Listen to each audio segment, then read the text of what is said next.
అక్కినేని నాగచైతన్య నటించిన latest movie మజిలీ box office దగ్గర 8 రోజుల్లో నాగచైతన్య కెరీర్ లో నెంబర్ 1 మూవీగా నిలిచిన విషయం తెలిసిందే.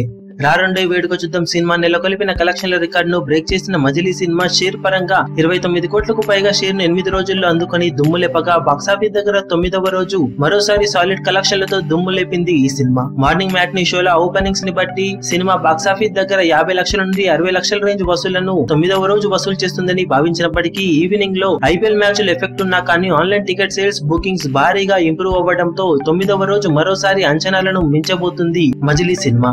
ప్రస్తుతం ఉన్న ఆన్లైన్ టికెట్ సేల్స్ ని బట్టి బాక్సాఫీస్ దగ్గర 9వ రోజు 2 తెలుగు రాష్ట్రాల్లో ఈ సినిమా మరోసారి 70 లక్షల నుండి 80 లక్షల రేంజ్ వసూళ్లను 2 తెలుగు రాష్ట్రాల్లో అందుకునే అవకాశం పుష్కలంగా ఉందని చెప్పవచ్చు. ఇక ఆఫ్లైన్ టికెట్ సేల్స్ ఐపీఎల్ వలన పెద్దగా ఎఫెక్ట్ చూపకపోతే ఈ లెక్క మరింతగా పెరిగే అవకాశం ఎంతైనా ఉందని చెప్పాలి. దాంతో బాక్సాఫీస్ దగ్గర 2 తెలుగు రాష్ట్రాల్లో మరోసారి అద్భుతమైన వసూళ్లతో సినిమా 9వ రోజును ముగించనుంది.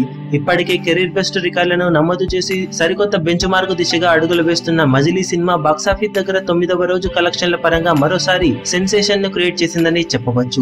ఇక ఫైనల్ గా రెండో వీకెండ్ ముగిసే సమయానికి సినిమా మరిన్ని అద్భుతమైన రికార్డులను నమోదు చేసే అవకాశం పుష్కలంగా ఉంది. ఇక 9వ రోజుల అఫీషియల్ కలెక్షన్ వివరాలు ఎలా ఉంటాయో చూడాలి. ఈ వీడియో మీకు నచ్చినట్లయితే లైక్ చేయండి, షేర్ చేయండి, ఛానల్ ని సబ్స్క్రైబ్ చేయడం మాత్రం మరవకండి. ఏ చిన్న అప్డేట్ ను మిస్ అవ్వకూడదు అనుకుంటే బెల్ ఐకాన్ ని ప్రెస్ చేయండి. మీ అభిమాన హీరోలకు సంబంధించిన లేటెస్ట్ అప్డేట్స్ కోసం మా ఛానల్ ని సబ్స్క్రైబ్ చేసుకోండి. ఏ చిన్న అప్డేట్ ని మిస్ అవ్వకూడదు అనుకుంటే బెల్ ఐకాన్ ని ప్రెస్ చేయండి. లైక్, షేర్, కమెంట్ చేయడం మర్చిపోకండి.